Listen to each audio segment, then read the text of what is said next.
Finally, I'm back at my small wooden hut after a long walk from the district market. Selling fish today went pretty well. Even though it's late afternoon, the air inside the hut is already getting chilly. Before doing anything else, I sit down on my wooden bed and take out the money I earned today. I don't have a wallet or a locked box, so every single bill goes right into my hands. Look at these notes.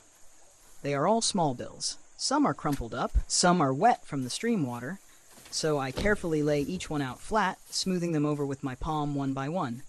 Smooth out this one, flatten that one. Doing this makes me feel so happy and relieved. Counting these tiny bills, I realize this is the fruit of my own sweat and hard work from wading through the cold streams. Every little note represents a meal, a bit of salt, or a bottle of cooking oil for the coming days. As I flatten the last bill and hide them all safely into a secret gap in the bamboo wall, I can't help but smile to myself. I wonder, if I save up a few more mei of fish like this, will I have enough to buy myself a warm new jacket for the upcoming winter? It's a simple thought, but it makes my heart feel so warm, knowing that today I managed to take care of myself once again.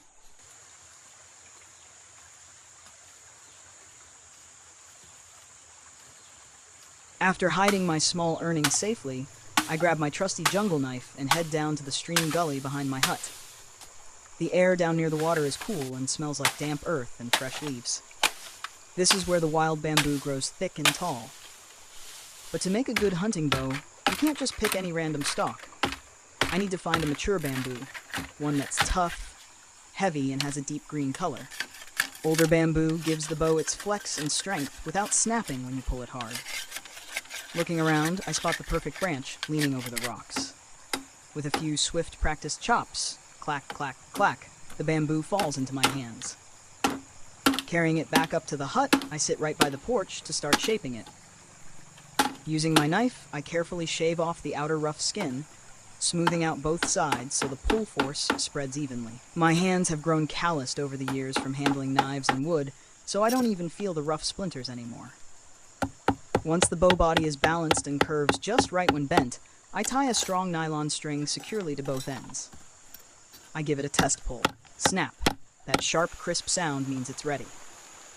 Now comes the final part, making the arrows. I pick out a few straight, slender bamboo sticks.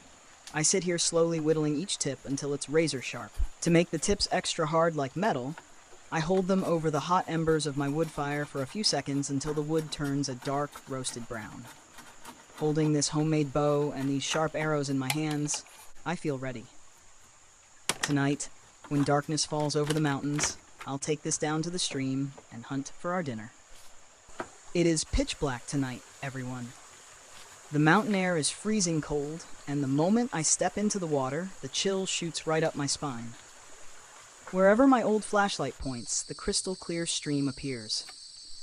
Earlier tonight, I was so excited to bring along the bamboo bow I made this afternoon, hoping to hunt a few big river fish. But after walking from the upper stream down to here and searching under every rock, there isn't a big fish in sight. The smaller ones swim way too fast. Using a bow makes them hard to hit and just ruins the meat. So, I guess I'll have to put the bow aside for now. Tonight, I'm switching to plan B, walking along the shallow rocky banks to catch shrimp with my bare hands. Look right there. Underneath that rock, those two long whiskers are sticking out. When the flashlight hits its eyes, they glow bright red like two tiny glass beads. Catching shrimp at night with bare hands takes a lot of care and patience. Shrimp have a reflex to swim backwards super fast, so if you reach from the front, they'll snap away in a second. My trick is to gently wrap my hand around behind its back, close my fingers quickly, and scoop. Aha! Got a big plump river shrimp right here, everyone. The meat on this one feels really firm. Catching just one instantly puts a big smile on my face and makes me forget about my feet going numb in the cold water. Sometimes, walking through the dark forest alone like this with no one around, my mind starts to wander. I wonder if other kids my age are tucked warmly under their blankets right now, with their parents nearby caring for them. Meanwhile, all I have is this flashlight, the trees, and the sound of the stream. If I said I wasn't sad, I'd be lying. On those very first nights having to hunt for food by myself, I was terrified. and tears would weld in my eyes as I walked.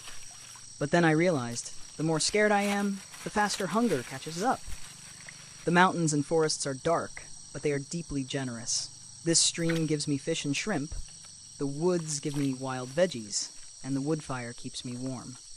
Gradually, I started viewing the darkness and the sound of the rushing water as my own family. If there are no big fish tonight, I'll eat small shrimp.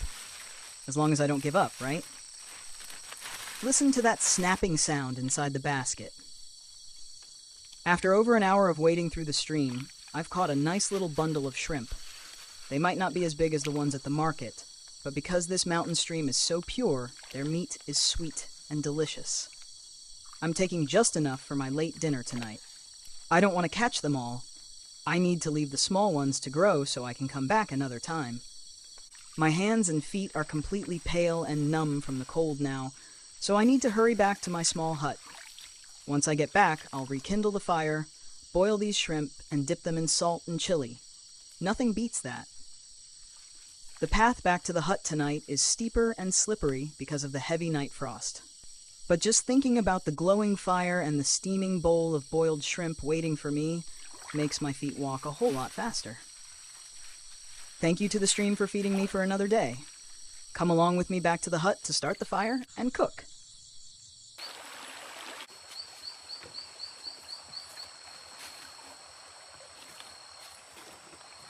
As the flames catch the dry wood, a gentle warmth slowly fills the cold room.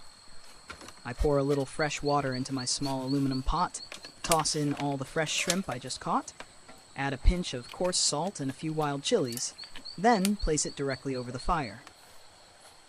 Because the hut is so dark at night, I have to prop my old flashlight on a wooden post, aiming the beam straight down into the pot. Watching the steam rise under the bright circle of light, with the shrimp slowly turning a vibrant orange-red, makes my mouth water. Taking a hot shrimp, peeling away the shell, and dipping it in chili salt.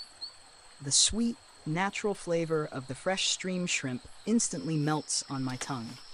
Sitting here in this dim, quiet room with just a flashlight beam and the soft glow of the fireplace, eating a warm meal after a long, cold night, feels like a true feast to me. While eating, I often think about how strange life is. Just a little while ago, I didn't even know what YouTube was. I live here in the mountains, far away from modern tech, and I'm honestly not good with technology or phones at all. But when a kind foreign traveler passed by my village, saw my daily life and showed me how I could share my story with the world, it felt like a tiny door opened up for me. I decided to try filming my days, not to show off, but simply because I wanted to make friends from far away, so this small hut wouldn't feel so quiet and lonely anymore. Every single video I make takes a lot of effort for me to learn, edit, and upload. The night is getting late, the fire is turning into warm, glowing embers, and my eyes are growing heavy. It's time for me to get under the blanket and sleep. If my simple story touches your heart, please leave a like and subscribe to my channel.